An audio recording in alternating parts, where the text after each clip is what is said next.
аналитика, маданият жана спорт жаңылыктары, дүйнөдөгү, Кыргызстандагы маалыматтар биринчи радиодо.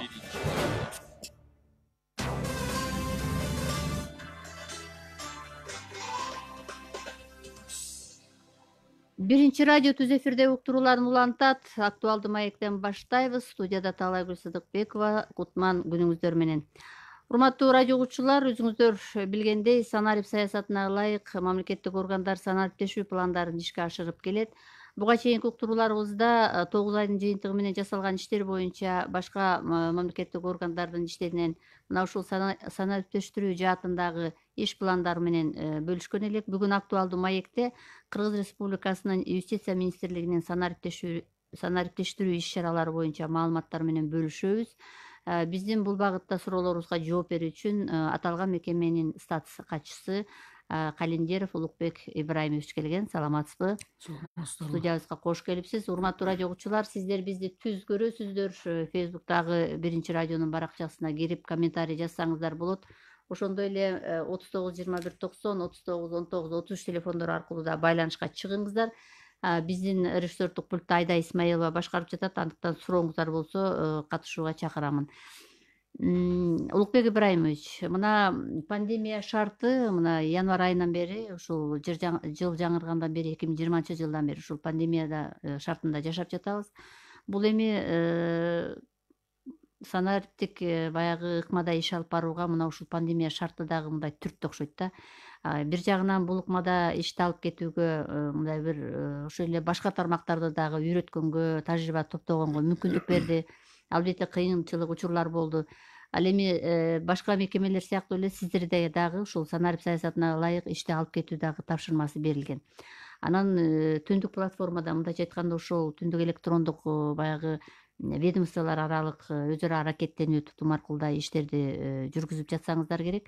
Негизи ушул тапта баягы сиздердин министрликте канча маалыматтык системалар иштеп атат, мындай бир ишке кирген? Адегенде сөз ушундан баштап алалы. Урматтуу радио угуучулар, саламатсыздарбы? Өзүңүздөр билгендей, жылдын башынан баштап, мына активдүү мына март айынан баштап пандемияга кабылгандан кийин элибиздагы мамлекеттик кызматчылар дагы жалпы коомчулук бул санариптештирүүнүн ролун практикалык түрдө канчалык деңгээлде көйгөйлүү маселе экендигин, керек экендигин байкап калдык. Андыктан биздин мамлекеттик органда, Юстиция министрлигинде бүгүнкү күндө атап айтып кете турган болсом, юридикалык жактарды электрондук каттоо боюнча бизде иштеп жатат бул программа, маалыматтык системасы. Экинчиден, электрондук нотариат системасы ишке киргизилди.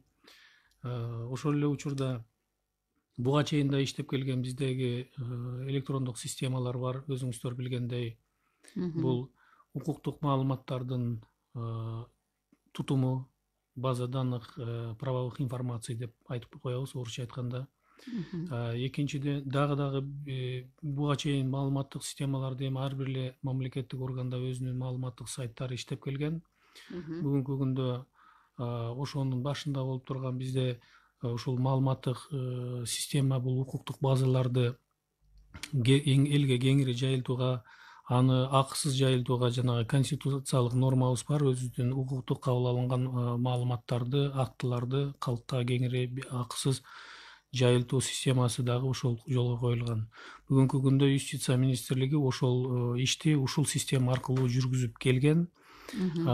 Бул системалар өзүңүздөр билгендей жылдын өзгөргөндүгүнө, коомдун талабына байланыштуу модернизациялоого, жакшыртууга душар болот экен. Ал боюнча да бир катар иштер жасалып атат. Аны системалаштыруу, халкка жанагы оңой жеткирүү. Анан мына ар бир жарандарыбыз бүгүнкү күндө смартфон, телефон, ноутбуктарды колдонуп баштагандыгына байланыштуу мобилдүү, оперативдүү колдонууга шарт түзүш боюнча жанагы iOS, Android форматында дагы программалар иштеп чыгып, бул базаларга бүгүнкү күндөгү, бул укуктук базага бүгүнкү күндө ошол чөнтөк телефон аркылуу дагы, планшеттер аркылуу дагы кирүүгө мүмкүнчүлүк жаралып отурат. бул учурда мисалы үчүн эң дагы башкы маселелердин бири болуп бүгүнкү күндө өзүңүздөр билгендей жанагы керектөөчү катары алынган кредиттик алуулар боюнча дагы көп коомубузда маселелер бар. Андыктан бул маселелерди чечүү үчүн өзүңүздөр билгендей жанагы күрөөгө коюлган кыймылдуу мүлктөрдү каттоо тартиби дагы иштелип чыгып өкмөт тарабынан бекитилип, бүгүнкү күндө ал юстиция системасында бир тараптуу өзүнүн функциясы катары биздин министрлик аткарып келет. Ал боюнча дагы бүгүнкү күндө кыймылдуу мүлктөрдү болгон укуктук талаптарды бирдиктүү каттоо системасы бизде электрондук форматта иш алып барат. Ал боюнча дагы бул бирдиктүү ошол финансылык уюмдардын жана ошо каржы алуучу, кредит алуучу кардарлардын ортосундагы мамилени бүгүнкү күндө стабилдүү кепилдик берип кармап туруучу бул бирдиктүү реестр болуп эсептелет. Андыктан мунун дагы реестрди түзгөнүбүздүн себеби бул өз учурунда жанагы кандайдыр бир коррупциялык же болбосо документтерди жасап алдоо жолу менен алуу, эки тараптын келишим түзүүчү кредит алуу учурундагы ошо кыймылдуу мүлктөрдү залогко, кепилдикке, күрөөгө коюу учурундагы укуктук айкындыкты, ачыктыкты камсыз кылуучу, кепилдик берүүчү ушул реестр болуп эсептелет. Андыктан бүгүнкү күндө да бул реестр ушул талаптарга жооп берерлик деңгээлде иштеп жатат. Бул боюнча финансылык уюмдар менен дагы, кардарлар менен дагы тыгыз иш алып барылып атат дагы. Ушул учурда биз дагы бир нерсеге токтолуп кетишибиз керек. Эсимден чыга электе айтып кетейин.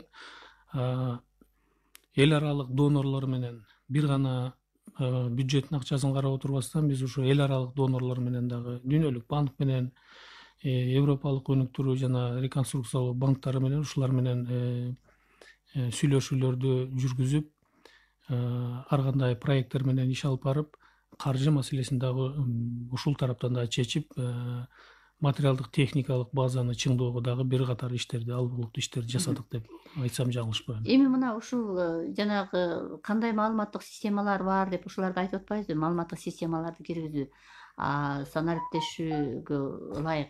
Бирок ушулардын мааниси канча, ушулар канчалык маанилүү? Мисалы, мурдагыга караганда бул кандайдыр бир иштөө ыкмаларын жеңилдеттиби? Бул эмнеси менен маанилүү? Биздин угармандарга айтып койбойлубу? Мен биринчиден айтып кетет элем, баягы санариптештирүү дегенде бул дүйнөлүк практика, алдыга өнүккөн мамлекеттердин тажрыйбасы. Биз албетте бул маселелерден оолак боло турган болсок, бул дүйнөлүк интеграция заманында биз бир кыйла артта кала турганыбызды биз ачык айтып кетишибиз керек. Экинчиден, бул маселени киргизип аткандагы жетишкендиктер, биздин койгон максаттарга токтоло турган болсок, жетишкендиктер биз бир кыйла иш процесстерин жөнөкөйлөштүрөбүз. Кээ бир учурда ойлошот, татаалдаштырып атабыз деп. Албетте, ар бир жаңы киргизүү, бул орустар айтмакчы, каждое нововведение воспринимается болезненно деп айтылып атпайбы? Бул үчүн бир аз мээнет кылып коюш керек, окуп, маалыматтык деңгээлде жакшы бир таанышып коюш керек, анан ошону колдонуп башташ керек. Андыктан бир аз мүчүлүштүктөр, тоскоолдуктар болду, алга дагы өзүнчө токтолуп кетем буюрса. Ал эми бүгүнкү күндөгү жетишкендиктерибиз ушул жумуш процессин биз тескерисинче ылдамдаттык. Кезекте туруучулардын санын кескин кыскартууга баратабыз. Мен кыскарттык деп азыр толук айтканга эртерээк болуп атат, себеби коомчулук, жарандарыбыз ушул системаны толук түшүнүп туруп, ушуну кабыл алганда биз ошону толук кыскартабыз деп айта алабыз. Дагы бир жетишкендиктерди биз убакытты үнөмдөө менен ошол эле учурда адам ресурстарын дагы кыскартабыз да. Мисалы үчүн, ошондо бүгүнкү күндө жанагы мамлекеттик кызматкерлерди кыскартуу боюнча, бюджеттик каражаттарды үнөмдөө боюнча өкмөт тарабынан жасалып келген иш аракеттерди биз ушу менен бекемдеп, бирок ошол эле учурда кызматкерлердин азайгандыгына карабастан жумушту сапаттуу бир деңгээлге өткөрүп, ошол коюлган максаттарга жетүү максаты болуп атат. Анан эң негизги көйгөй, эң негизги максат бул жанагы коррупциялык иш аракеттерден оолактап, ачык айкындуулукту бардыгына мындай кандайдыр бир документтерди жасап кетүү, же болбосо жалган маалыматтарды, же болбосо кечээкү жасала турган маалыматты бир ай мурун жасап коюу деген ошол бул информациялык система ар качан учурда бул ачык айкын көрүнүп калат экен дагы. Кандайдыр бир жанагы ою таза эмес, кандайдыр бир ниети башка нерселерге өз кызыкчылыктарына бурулуп кеткен кызматкерлер боло турган болсо, андай иш аракеттерге бөгөт коюуга бирден бир система болуп эсептелет экен да. Бул эми абдан жакшы экен. Эми мындай да негизи буга чейин ошол жанагындай коррупциялык схемаларды жокко чыгарыш үчүн, ачыктыкты киргизүү үчүн баардыгы ачык болсун, электрондук форматта өткөрсүн, баардыгы мындай сиз айткандай жанагындай бир адамдык бир факторлор ойноп кетпесин деген жакшы бир максаттар коюлат да. Анан юридикалык жактары, мына ошол онлайн каттоо деген бар. Мына ошол сиздердин ошол онлайн каттоодо азыр учурда канча юридикалык жак мындай ошол аркылуу өттү? Канчасы катталды?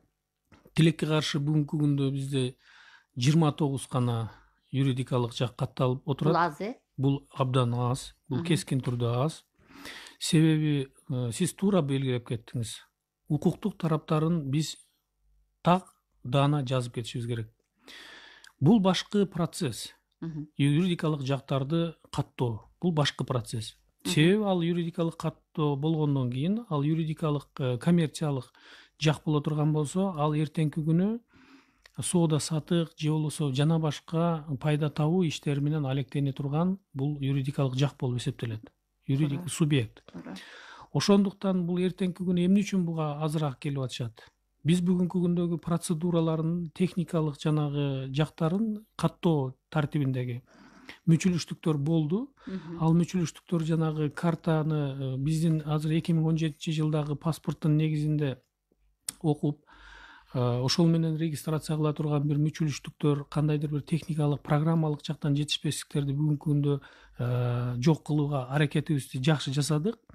Экинчиден, ошол мурунку эле традиционный деп коебуз, жанагы традиция түрүндө калып калган кагаз түрүндө алып, бүгүнкү күндө биз ошол свидетельствону же болбосо күбөлүктү юридикалык каттоону жактаган, ошол кагазды көтөрүп келип регистрация кылган традициядан кете албай атабыз.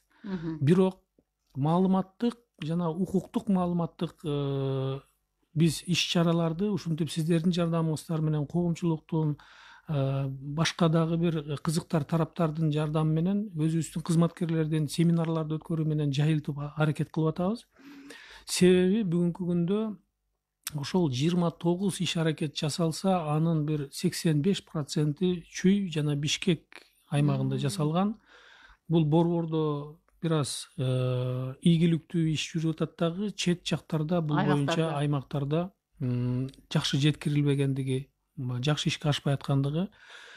Биз ошону сурамжылап тактап келе турган болсок, алар айтып атат, биз эгерде бүгүнкү күнү ошол электрондук жактан кыла турган болсок, жана келишим жанагы бир жаңы түзүлгөн юридикалык жак катары бир жак менен иш аракеттерди, келишимдерди түзүп баштасак, ошол эле учурда биздеги ушул түзүлгөндүгү боюнча документтерди, жанагы түзүлгөндүгү боюнча келишимди, учредительдер жанагы түзүүчүлөрдүн арасындагы келишимдин дагы ошонун көчүрмөсүн дагы нотариалдык жактан күбөлөндүрүлгөн көчүрмөсүн берсеңиздер деген ушул ишенбөөчүлүк маселеси болуп атат дагы. Биз бүгүнкү күндө коомчулуктун алдында бул электрондук форматта өткөрүлгөн катталган юридикалык жак кынтыксыз, айкын жана далилдүү, укуктук жактан далилдүү болуп жасалгандыгына кепилдик бере алат деген маалыматты таркатышыбыз керек. Себеби бул учурда ал өзүнүн паспорту менен келип, бардык паспорттук маалыматтар толугу менен алынат. Кандайдыр бир документти жасап, жалган документти жасап өткөрүп жиберүү коркунучу абдан минимизациялаштырылган, төмөндөтүлгөн. Андыктан бүгүнкү күндө жаңы талаптарды жана мен башында айтып кеткендей коркпостон, үркпөстөн бул юстиция министрлиги берип аткан маалыматтар менен таанышып иш аракеттерди баштоого.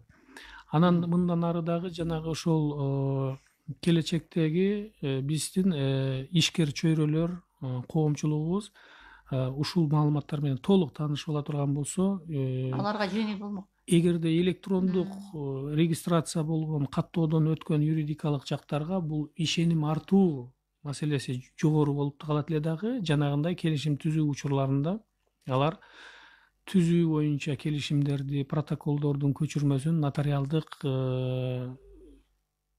күбөлөндүргөн көчүрмөсүн талап кылууну дагы токтотушат эле да. Бул алар эки тараптын бир кошумча бир кепилдештирилген бир процедураларды аткарып атат да. Мындайча айтканда алар дагы ушул ишенбөөчүлүктөрдөн келип чыгып өздөрүнүн жумушун бир аз Эми татаалдаштырып атат десем жаңылышпайм. бул эми 29 аз деп атасыз, бирок ошо 29 дагы ошо юридикалык жак менен каттоодон онлайн түрүндө каттоодон өтүп калганы дагы жакшы деп туралы. Анан бирок дүйнөлүк практикада кандай экен? Ушул жагына мындай сиздер карап көрдүңүзбү? Мисалы үчүн башка бир өлкөлөрдө бул процессти ушундай этапты да басып өткөндүр да.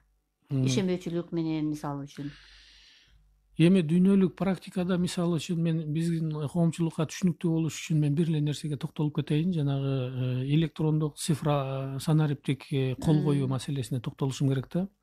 Бүгүнкү күндө электрондук цифралаштырылган кол коюу маселеси ушул аркылуу жасалып атпайбы? Андыктан бүгүнкү күндө бүткүл дүйнөдө ЭЦП деп коюп атабыз, орусча айтып кыскартканда электрондук цифралык түрдөгү, санариптик түрдөгү кол коюу процедурасы.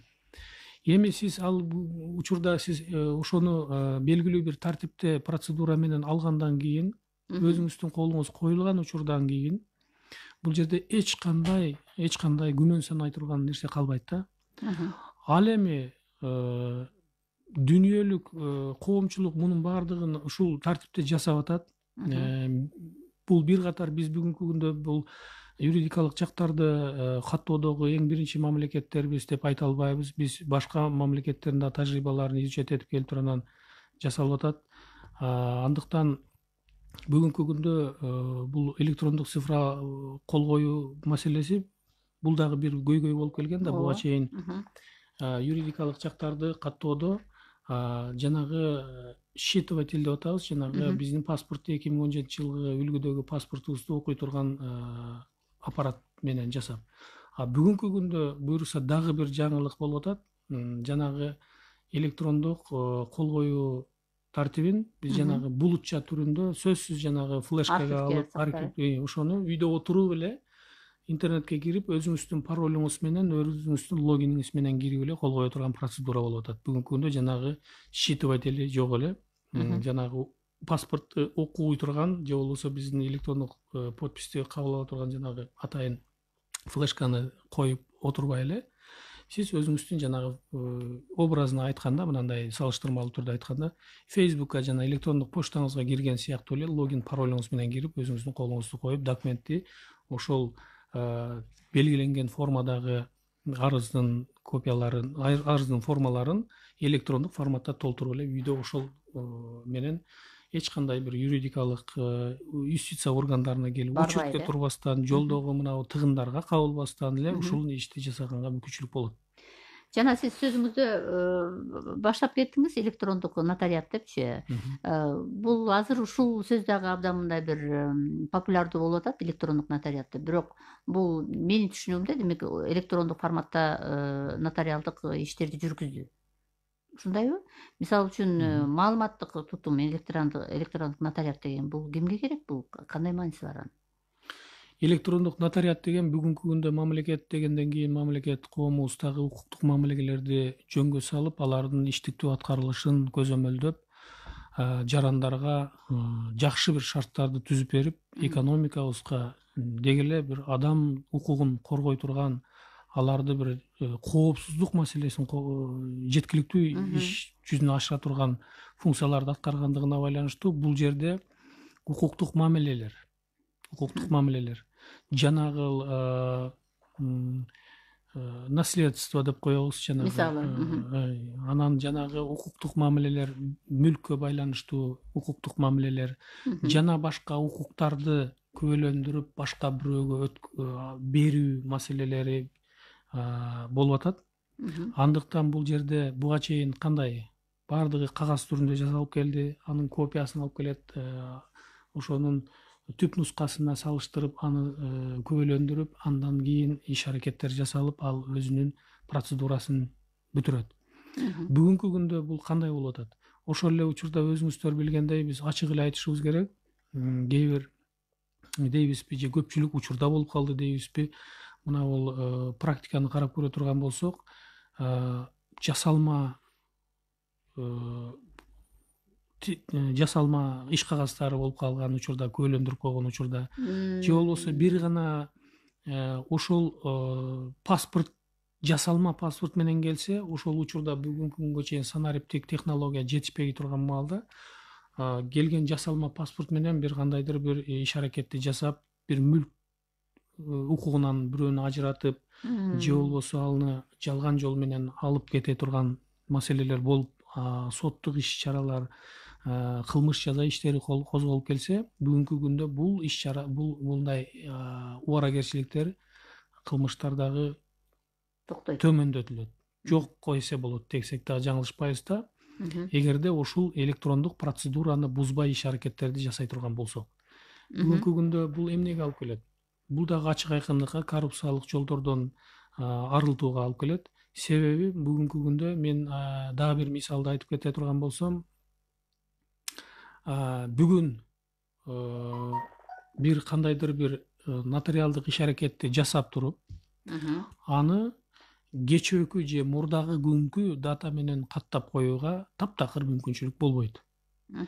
Ошол эле учурда, демек булар мурда практикаланган да ушундай учурлар, мисалы үчүн, эгерде карап көрүңүз, эгерде журналга регистрация боло турган болсо, аны мисалы үчүн кечки саат сиз 6-да жумуш күнүңүз бүткөн болсо, кеткен болсоңуз, эртеси келип туруп аны ошол эле 6-да же болбосо 5:30-да кечээки күнгү менен каттап койгонго ким кепилдик бере алат эле да?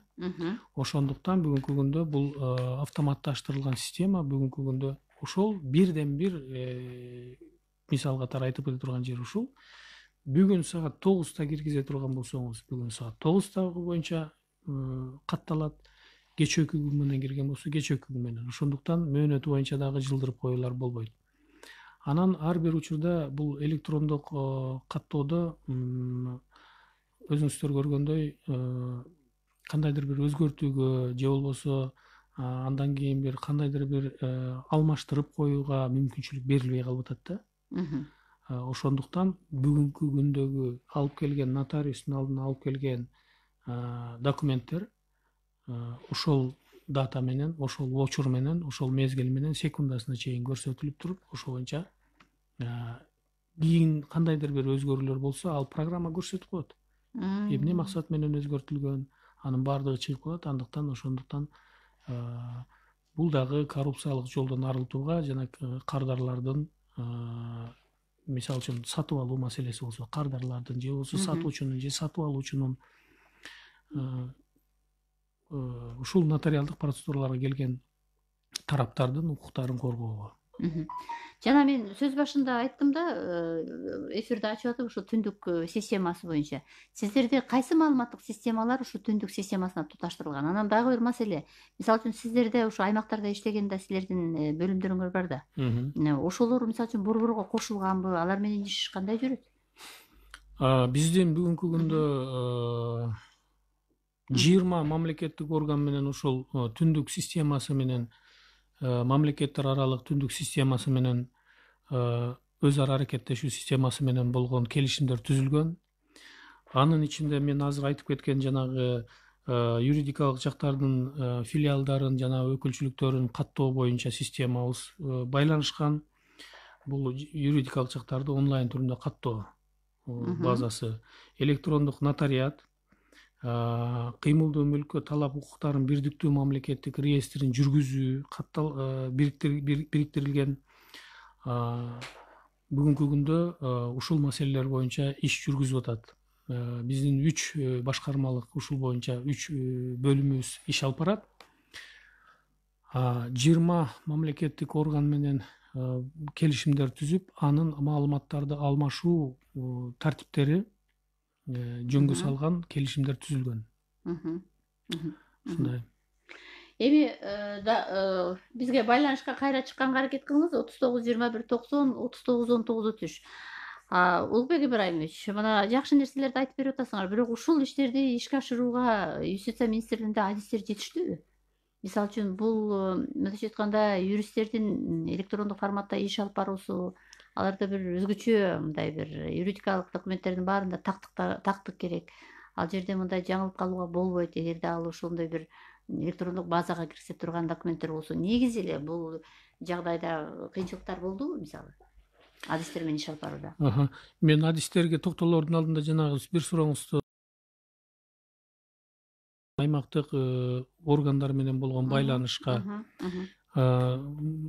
угуучуларга толук маалымат болуш үчүн баса белгилеп айтып кетейин. Албетте бул ушул системалар боюнча токтоло турган болсом, мына кыймылдуу мүлктүгө болгон укуктук талаптарды бирдиктүү каттоо реестринде бул жерде биздин борбордук аппарат иш алып барат. Ал эми жергиликтүү деңгээлде мына юридикалык жактарды онлайн түрүндө каттоо боюнча албетте бул маалыматтык тутум өзүнчө бири менен байланышкан бирдиктүү система болуп эсептелет. Региондун аймактык жана борбордук аппараттын ортосундагы маалымат алышуу бул дагы бирдиктүү системага тутумга бириктирилген. Анан экинчиден дагы бир өтө бир онтойлуу маселелер болуп келген. Бүгүнкү күндө жанагы электрондук түрдө документтерди жүргүзүү маселеси бул. Бүгүнкү күндө СЭД деп атабыз, система электрондук документ оборота деп атабыз. Жанагы иш кагаздарын бирдиктүү жүргүзүүнүн тутуму, электрондук тартипте жүргүзүүнүн тутуму боюнча иш жүргүзүлдү. Биздин министрлик былтыркы жылы мына жылдын аягында бардык кызматкерлерди окутуп, үйрөтүп, ошол инфосистеманын кызматкерлери менен бирдиктүү иш алып бардык. Мамлекеттик органдардын арасында биринчилерден болуп биз кириштик. Бүгүнкү күндө биз документ жүргүзүүнү ушул бирдиктүү электрондук система аркылуу жүргүзүп атабыз. Ошону менен бирге биздин аймактык органдарыбыз дагы өттү. Анан ведомство алдында бизде 2 орган бар, алар дагы өтүштү. Андыктан бүгүнкү күндө биз алдыңкы мамлекеттик органдар катары иш алып барып атабыз. Ошол эле учурда башка мамлекеттик органдар менен да ушул системаны кабыл алган органдар менен биз бирдиктүү ушул система аркылуу каталышып иш аракеттерди жүргүзүп атабыз. Анткени кээ бир мамлекеттик органдарда ошо аймактар менен байланыштары жок экен да. Мисалы үчүн аймакта болуп аткан мисалы үчүн жанагындай иштерди борбор билбей калат экен да, керектүү документтерди алган учурда. Азыр бир байланышыбыз чыгып атат. Биз кабыл алалы. Сиз эфирдесиз. Сурооңузду бериңиз, эфирдесиз. Assalamu alaikum. Sizler айтып электрондук байланышты биз жакшы жолго коюп койдук деп. Электрондук кезек деген бузулуп атат. Мисалы үчүн айрыкча жерлеринен пенсионерлер атайын санариптик байланыш менен чыга алган жок эч кимиси. Бүгүнкү күндө электрондук байланышты жакшыртып койгонбуз деген менен ал жердеги жазуулар, мисалы үчүн Борбордук шайлоо комиссиясындагы база данныктан бардык нерсе оңдолуп, шайлоолордун бузулушуна, элдердин кагылышуусуна чейин жеткирип атат. Кандайча электрондук байланышты оңдосо болбойт, коррупциялашпайт деп айта аласыңар. Электрондук байланыштарды, санариптик байланыштарды оңдоп атышпайбы? Кадимкидей адамдар. Мисалы база данныка кирип алып, алемин.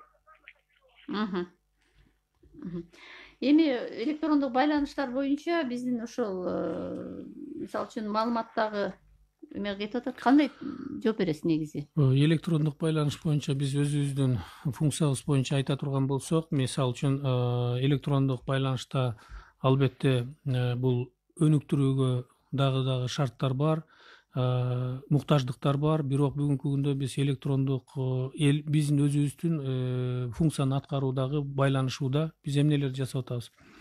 электрондук почталар аркылуу, электрондук кабылдама аркылуу келген арыздарды, кайрылууларды ошол аркылуу чечип атабыз, жообун дагы ошол аркылуу берип атабыз.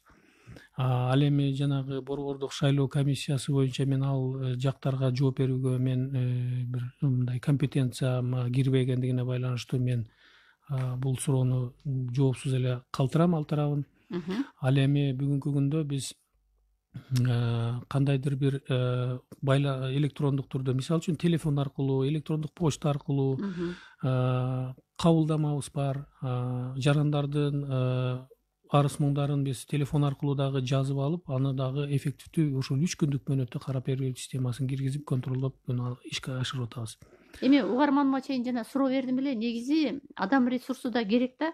Бул электрондук форматта ишти алып берүүдө, мисалы үчүн баардыгы түшүнүктүү болуп аткан менен аны алып кетүү да кыйынчылыкка турат экен деп айрым бир мамлекеттик органдар кандай кыйынчылык болгонун дагы айтып кетишет да. Сиздерде бир кыйынчылыктар болдубу ушул иштерди алып кетүүдө? Албетте мамлекеттик органдарда бул боюнча кыйынчылыктар болбой койбойт. Себеби бир баардыгын кадрлар чечет. Ал кадрлар бүгүнкү күндө юрист гана болушка бүгүнкү күндө аздык болуп калды.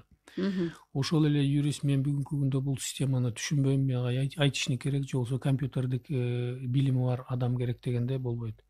Бүгүнкү күндө санариптик заман болуп аткандыгына байланыштуу биз бүгүнкү күндө жетекчилерден баштап катардагы кызматкерлер калкка сапаттуу кызмат өтөө боюнча биз ушул электрондук системалардын, кирип аткан системаларды бирден бир биринчилерден болуп билип, калкка ошол системаларды көчөдө болобу, кайсы жерде болот, үйдө болобу сураса, биз өзүбүз так жооп бере тургандай деңгээлде билишибиз керек.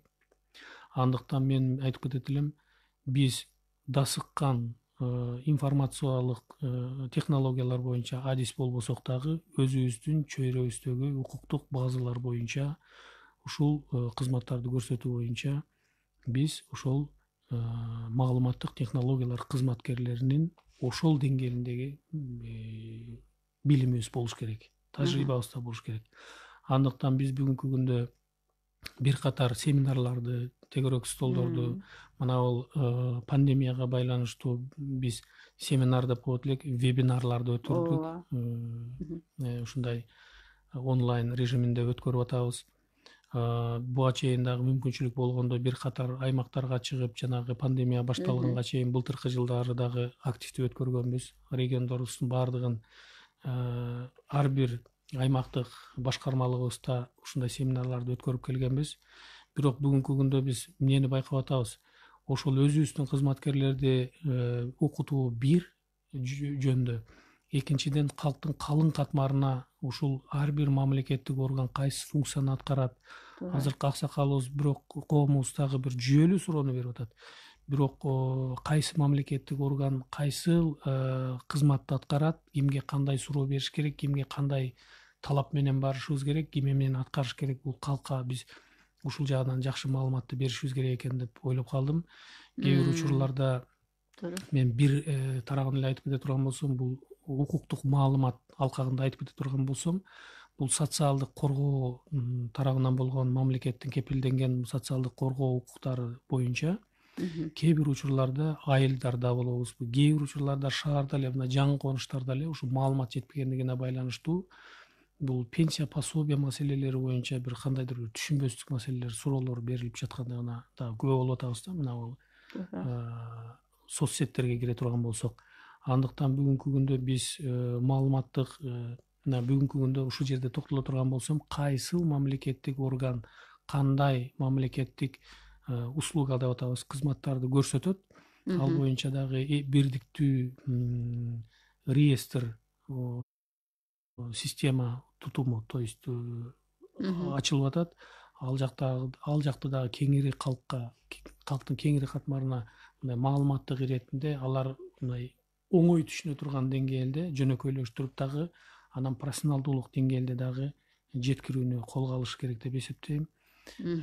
Бул боюнча биз дагы токтолуп айтып кете турган болсок, бул маалыматтык система деп атпайбызбы? Ошон үчүн калкка кандай болот? Биз ар тараптуу маалымат беришибиз керек экен. Бүгүнкү күндө жанагы басма гезиттер аркылуу берип келе турган болсок, ал дагы өзүнчө өз жолу менен кетиш керек, ал да активдүү кетиш керек. Мына бул социалдык түйүндөр аркылуу кетиш керек, интернет, биздин өзүбүздүн сайтыбыз аркылуу кетиш керек, жана башка ушул коомчулуктагы жанагы өкмөттүк эмес уюмдар менен биргелешкен, коомчулук уюмдары менен бириктирип, ушул маалыматтар өз жолуна кете бериш керек экен да. Биз маалыматты жеткире албадык. Жеткире албагандан кийин биз ошол өзүбүздүн жасап аткан кызматтарыбыз, өзүбүздүн кылып аткан продуктивдүү деп эсептеп аткан иштерибиз ошол учурда кайта өзүбүзгө проблема жаратып калат экен да, эгер өзүбүз ошол боюнча маалыматты жеткире албасак. Туура, негизи сиз мындай белгилеп атканыңыздын өзү дагы абдан маанилүү да, анткени бул маалыматтык система аркылуу, система деп атасыздар. Ошол сиздердин маалыматыңыздардын жеткени дагы ошол жарандардын кайсы бир учурда укуктук маданиятына дагы таасир береби деп ойлоп кетип атам да.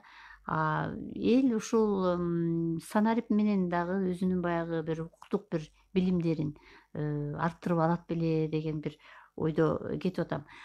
Улукбек мырза, мына азыр жакшы бир иштердин эмнелер бар экенин айтып кеттиңиз, бирок акыркы суроону берерден мурда дагы бир суроого токтолоюн деп атам. Мына пандемияда баштадык элек, ушул пандемия силердин министрликке кандай таасир берди негизи? Бул кайсы бир пландалган иштериңерди жасалбай калганга себеп болдубу же тескерисинче түрткү болдубу?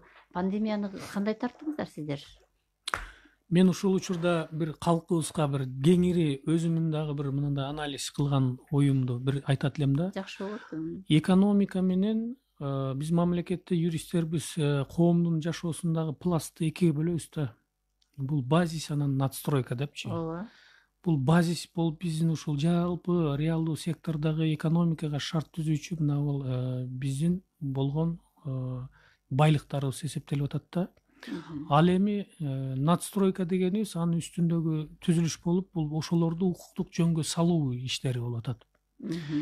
Андыктан бүгүнкү күндө укуктук жөнгө салуу иштери бир аз солгун болуп калган учурда, себеби бул бизге күтүүсүздөн болуп калды да пандемия. Анан ошол учурда биз оперативдүү чечимдерди кабыл алып, ошол эле учурда жанагы аралыктан иштөө чараларын жөнгө салып, анын укуктук базалары, анын ошол учурда айлык акысы, анын ошол учурда ар бир кызматкер өзүнүн белгиленген функционалдык милдеттерин кандай аткарат, ошол тартиптерди карап чыктык да. Ошол учурда биз оперативдүү алып, биз 30%, 25-30% гана мамлекеттик кызматкерлерибиз ордунда отуруп иштеди, эгер борбордук аппараттын мисалында айта турган болсом. Анан ошол эле учурда өзүңүздөр билгендей, жанагы өзгөчө кырдаал кирген учурда кызматкерлердин кызмат ордуна келип кетүүсү дагы өзүнчө бир кыйчалыштыктарды жаратпады. Маселе жаратты, ооба. Андыктан ошол учурда биз ар бир кызматкерге өзүнүн үйүндө персоналдык компьютери болсо, өзүнүн үйүнө ошол электрондук форматта электрондук почта аркылуу иш алып барганга туура келди. Ошол эле учурда бизде болгон каражаттарды, кайсы каражаттарды, компьютердик каражаттарды, ноутбуктарды берип, үйлөрүндө иш алып барууга биз шарт түздүк. Анан жанагы коопсуздук зонасына кирип калган, жашы улгайган, же болбосо кандайдыр бир коштоочу бир оорулары бар, же болбосо иммунитети начарыраак кандайдыр бир себептерден кызматкерлерди ошол зонадан биринчилерден болуп, ошолорго биз аралыктан иштөө шартын түзүп бердик да. Анан көпчүлүк учурда эми ар кимдин жашоо шарты ар кандай болгондугуна байланыштуу, бирөөнүн үйүндө интернет бар, бирөөнүн үйүндө интернет жок, же болбосо компьютердик кандайдыр бир ушундай бир шарттарына жараша дагы ошону мүчүлүштүктөр болгондугуна, артыкчылыктар болгондугуна дагы көңүл бурууга туура келет экен. Иштин сапаты көрүнүп калдыбы? Иштин сапаты албетте көрүндү, бирок тилекке каршы ошол учурда жалгыз приоритеттүү пандемияга каршы жана экономиканын өзгөчө бир акыбалын кармап калуу үчүн өзгөчө шарттарды, кескин жанагы чектөөлөр киргендигине байланыштуу мындай жумушубуз биз спецификалык түргө өтүп калды деп дагы айтсак болот да. Бирок ошондон кийин эле иш катуу жанданып баштады. Жанагы экономиканын баардык шарттарын жандандыруу, активдештирүү боюнча дагы иш аракеттер жүрүп баштады. Бирок бизде кызмат көрсөтүү тарабында бир катар жана юридикалык жактарды, нотариалдык иш аракеттер баягы жумурай журтубуз деле бир пандемиядан сактануу үчүн ошол биздин медицина кызматкерлеринин сунуштамаларын так аткарган кызматкер жарандарыбыз да көп болуптур буюрса. Бул дагы өзүнчө бир жарандарыбыздын бир тартипке, укуктук маданиятына, бирине бири болгон өзүнүн ден соолугуна болгон мамилесин дагы көрсөттү деп айтсак болот. Албетте бул жана тартипти, коомдук тартипти бузгандар дагы болду, бирок көпчүлүк жарандарыбыз ошол өз кызыкчылыгы үчүн, коомдун кызыкчылыгы үчүн, мамлекеттин кызыкчылыгы үчүн деп ошондой отуруп, ошол учурда жанагы бизден көрсөтүлө турган кызматтарды албай туруп, бүткөндөн кийин ошол чектөөлөр чечилгенден кийин келип, бизде бир кызмат көрсөтүүлөрдө очередь кезекке туруулар бир аз көбөйдү.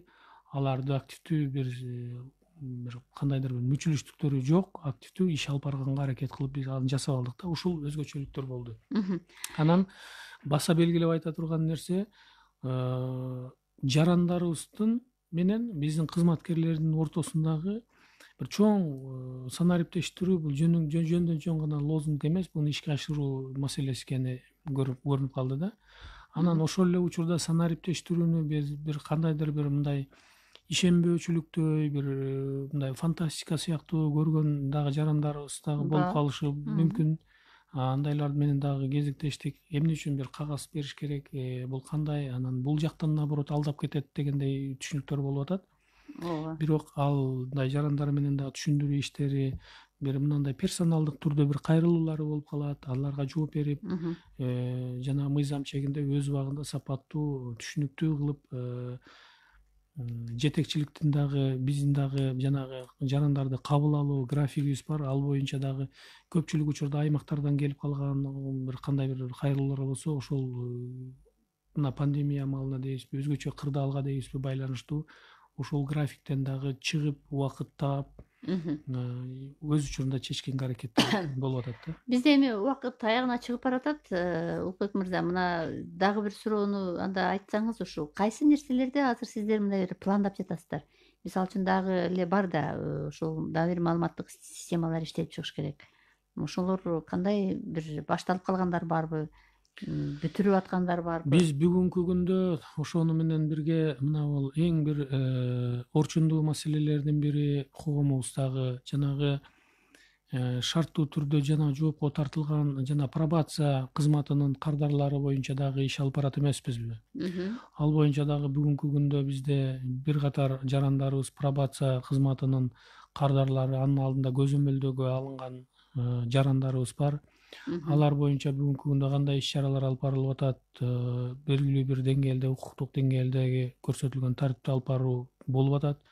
Бирок ушул кызмат, ушул адамдардын мындан ары турмушка адаптация болуп, кылмыш жолунан, укук бузуу жолунан арылып, коомубузга толук кандуу, укуктуу адам катары кошулуп, өзүнүн мындан аркы турмушун өзү үчүн, коом үчүн, бала чакасы үчүн, ата энеси үчүн жакшы алып кете тургандыгына, сиз жана эле айткандай укуктук маданияты жогору болуп калышына, жалпы эле маданияттуу адам катары бул коомубузга кошулушуна кайрадан шарт түзүү үчүн биз бул системаны дагы автоматташтыруу жолун карап атабыз да. Бүгүнкү күндө бул автоматташтыруу системанын 3 компоненти бизде ГП жанагы мамлекеттик ишкана укук тарабынан иштелип чыгып атат.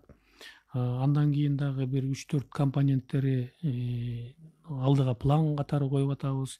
Бүгүнкү күндө ушул компоненттерди жылдын аягына чейин бүтүрүү максаттары коюлган, жана 3 компоненти ГП укук тарабынан жасалып аткандары. Ушул маселелер бүтүп кала турган болсо, ал жарандарыбыздын кайсы учурда эмне кылып жүргөндүгү мобилдик телефондор аркылуу байланыш болуп, анан жанагы орусча айтканда ситуационный центр деп атабыз. Ар бир жарандын кыймыл аракеттери кандай, эмне болуп атат, убагында келдиби, ошол борбордук аппаратыбызга данныйлар келип турат. Анан ошол эле учурда бул түндүк системасы аркылуу жок, түндүк системасы аркылуу эмес, жанагы единый реестр, бирдиктүү жанагы кылмыштардын жана жоруктардын реестри бар эмеспи, ошого байланышкан. Ошол учурда кайсы соттун чечими, кайсыл учурдан баштап бул пробациянын алдында көзөмөлдөнүүчү жаран катары статуска ээ болуп калды, кайсыл учурда ал жаран ал көзөмөлдөн чыгып уже толук кандуу коомго кошулуп кеткендиги боюнча баардык ушул электрондук системада көрүнүп тура турган жагдай түзүлүп атат. Анан дагы бир баса белгилеп айтып кете турган нерсе, ошол система бул жалпы жонунан жарандарга багытталган жагын айттым. Ал эми ички системаны мамлекеттик кызматкерлердин ошону бирөөнү күттүрбөстөн, кандайдыр бир жанагындай мыйзам бузуу жолдоруна барбастан пробациялык докладдарды убагында түздүбү, убагында түзбөй срогун өткөрүп атса, ошол көзөмөлдөөчү жетекчилик органдын, министрликтин алдына келип туруп жанагы кызыл табло күйүп, кайсы жерде нарушение болуп аткандыгын көзөмөлдөп турганга бизге да мүмкүнчүлүк болуп атат дагы. Ошон үчүн булардын укугун жана булардын коомго толук кандуу жакшы бир жолго түшүп кетишине оперативдүү, ачык, айкын шарт түзө турган система киргизип атабыз. Бул бири. Дагы убакыт барбы? Убакытыбыз бүтүп калды. Улукбек мырза. Дагы бир 2 система жөнүндө бир жарым минутта айтып коеюн. Жана анан биздин архивдик документтерди санариптештирүү боюнча экинчиден дагы айта кетип турган нерсе, адвокаттардын бирдиктүү реестрин иштеп чыгып атабыз. Ушул маселе. Рахмат Улукбек Ибраимович. Мына биздин уктуруубузда Юстиция министрлигиндеги санариптештирүү иш-чаралары боюнча толук мындай бир мазмундуу жана бир маанилүү жагдайларга токтолду. Сиздин ишиңизге ийгилик каалайлы. Бизге убакыт бөлүп, бизди уккан угармандарыбыз сиздерге аманчылык тилейм. Жакшы калыңыздар. Рахмат сизге.